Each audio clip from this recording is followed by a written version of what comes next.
عاوة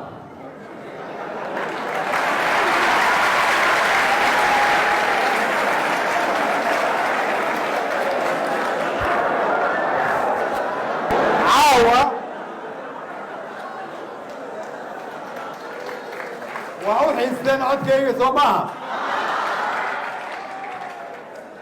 عاوة وحان السنة ميت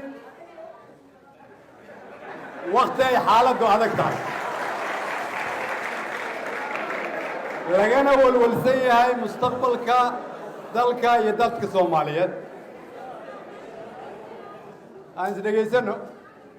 وما سنتين تاغيرا أنا سدقيسنو لكن marka aan ka hadlayno muhiimadda qabashada doorasho ku dhacda si la wada ogol yahay ma ahan ama kama dhigna inaan ka fikirno 40 maalmood ee soo socota waa inaan ka fikirnaa 4 sano iyo 40 sano ee soo socda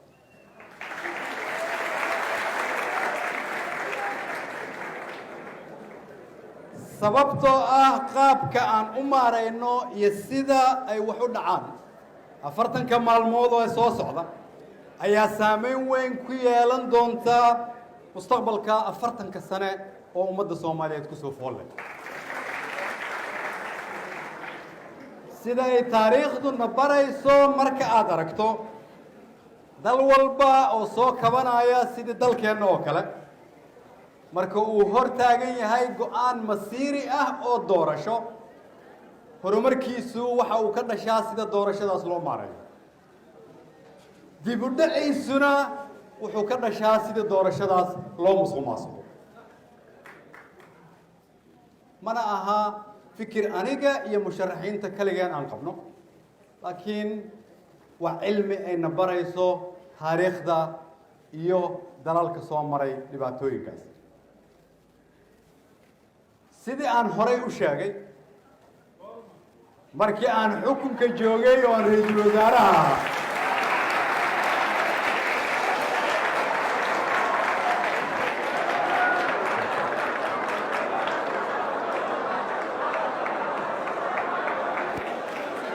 waxaan idhi haddii aanay Soomaalidu ku heshiin nidaamka doorashada madaxtinimada dalka ka hor inta aysan doorashadu dhicin kuma heshiin doonaan natiijada ka soo baxda doorashada iyo guud ahaan wadaagga dawladnimada dalka haddii marka la isku dayo ama ay dhacdo doorasho aan heshiis lagu ahayn waxaan hubaa inay ka dhalan doonaan dhibaatooyin badan caawa marka ummadda Soomaaliyeed waxaan rabaa inaan u sheego waxa ka halaabaya haddii dalkan doorasho loo dhan yahay aan laga qaban waxaan rabaa caawa ummadda Soomaaliyeed inaan u sheego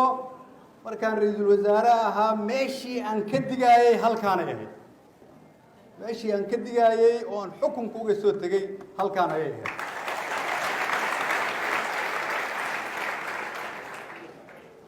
waxaan rabaa marka inaad si fiican u dhagaysataan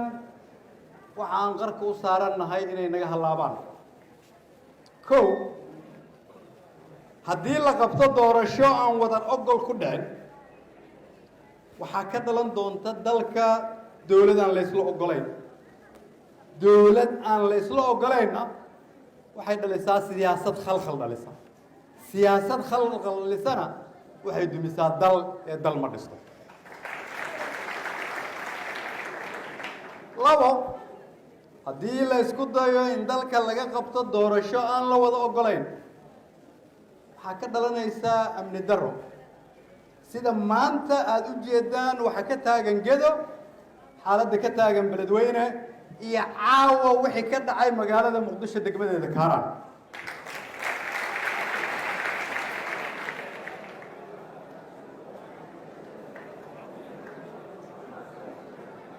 maxaa ka halaabaya dawlad goboleedyadii qodobka saddexaad maxaa ka halaabaya dawlad goboleedyadii walaalahay ka hadlaayeen iga horreeyey waxay dhaawacaysaa xasiloonida dawlad goboleedyada nugul oo mar dhow lasoo dhisay oo weli hana qaada haddii lagu khasbo doorasho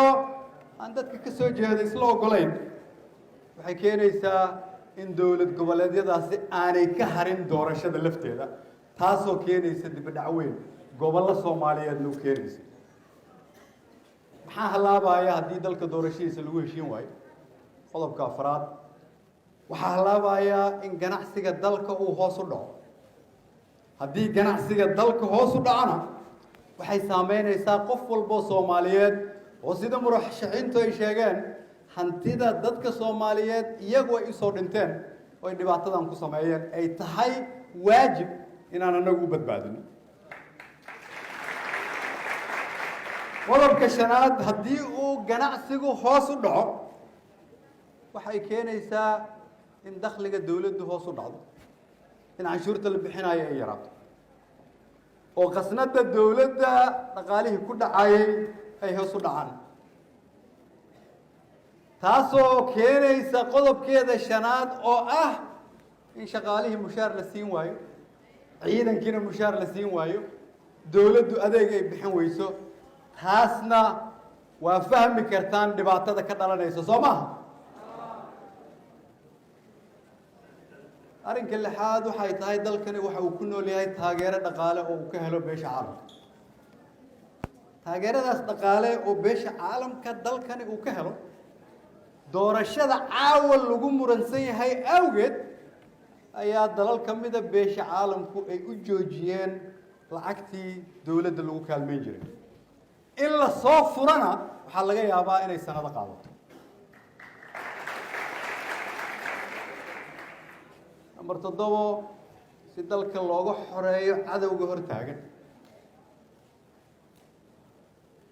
dawladda Soomaaliyeed ciidankeedu waxay taageero uga baahan yihiin dalal ka mid ah beesha caalamka oo qalab iyo dhaqaalaba ku bixiya doorashada lagu muransan yahay awgeed ayaa la joojiyay qaar ka mid ah caawinaadii ciidanka la siin jiray waa in la idin sheegaa waxa dalkiina ka socda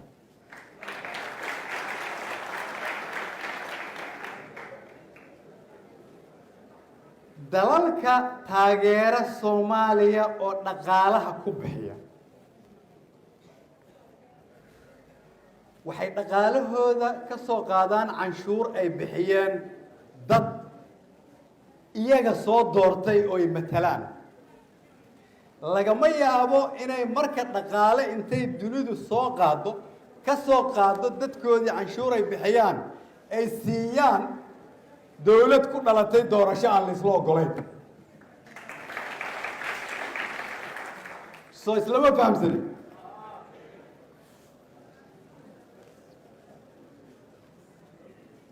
qodobka 10aad maadaama dad badan oo Soomaaliyeed ay arkayeen hami iyo diino iyo kuwa ajnabiya intuba waxay haminayeen inay dalka maalgashi ku sameeyaan dalna in maalgashi lagu sameeyo waxa laga eegaa deganaanta siyaasadeed gaar ahaan xilliga kala guurka iyo marka doorasho dhacayso fursad u imaan lahayd dadka Soomaaliyeed ayaa sidaas daraadeed waxa ka hortaagan caqabadan hadda ah oo ay tahay khasab inay dadka Soomaaliyeed fahmaan waxa ay ka hadlaynayso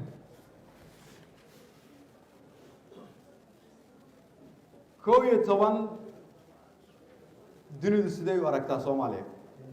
30 sano dalkan wax badan baa ka soo halaabay waa la soo dadaalay wax badan baa la soo qabtay cid soo qabatayba waxyaabaha ugu waaweyn oo taariikhdeena ku jira waxay tahay si kasta oo Soomaaliya dhibaato uga jirto 4 sanaba waxa ka dhacda doorasho qor isu dhiib ah xukunka la isku wareejiyo taasoo naga hormarisay dalal badan oo Afrikaan ah tiina xal ay u muuqataa haddii aan wax laga qaban inay taariikhdeena dhibaato u keenayso 12 dawladnimada waxay ku tiirsan tahay tiir la yiraahdo rajada shacabka Soomaaliyeed tiirkaas la yiraahdo rajada shacabka waxa laga yaabaa in dhibaato la soo maro oo la dul qaato laakiin hal meel ayaan la isugu dul qaadan waa malka doorashada la soo gaaro haddii marka arrinkaas isaga ah aan laga fiirsan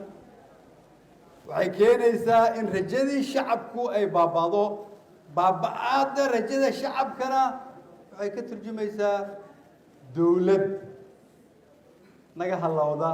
oo dhalisa qaranjab iyo qabjab si marka aan u xaqiijinno mustaqbalka iyo diilada shacabka Soomaaliyeed fursad aan u siino dhalinyarada Soomaaliyeed uga faa'iideysano kartidooda iyo dadaalkooda dalkan iyagu ay leeyihiin ay ugu adeegaan mustaqbalkoodu waxa uu ku xiran yahay inay fahmi karaan inay iyaga laftoodu rajo leeyihiin la dooran karo waxna ay dooran karaan sidaas daraadeed ayaa qof waliba oo naga mida halkan jooga ay mas'uul ka tahay inay ka shaqeyso dalkan in si nabad ah loogu soo dabaalo doorasho inay ka dhacdo xalaal ah la isla ogol yahay waxaan rabaa markii inaan idhaahdo xukunku waa qoro isu dhiib qofba mar ayuu joogaa laakiin qof walba oo Soomaaliyeed waxaa la rabaa dalka inuu u turo cidda ugu horeysa oo la rabo inay dalka u turto waa cidda markaas xukunka joogta turitaankaas marka waxaa la rabaa haddii loo turi waayo inaan xasuusino in loo turo waxaan rabaa marka inaan iraahdo doodii halkan aan caawa ka soo jeedinay waxay ka turjumaysaa waxa dalkan ka halaabi kara inta ay leeyihiin qof walba Soomaaliyeed oo doodan dhageysata waxaa la rabaa inay ku qanci karto ama nagala doodi karto waxaana diyaar u nahay in laga doodo haddaad maqasheen nin abwaan hoo yiri duni aad ka tahay boqor ha ka noqon qof dayra ah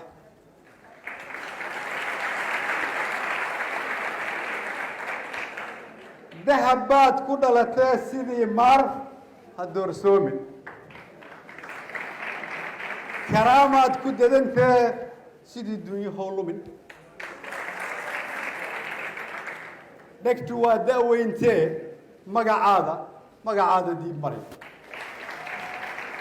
taariikh baa dambaysee ha ka tegin wax laga dido wiil yar oo Soomaaliyeed ayaa Soomaaliya oo dhan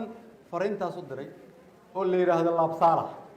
qof walba oo Soomaaliyeed waxaan rabaa inuu qaybtaas ka hadlo waa mahadsantihiin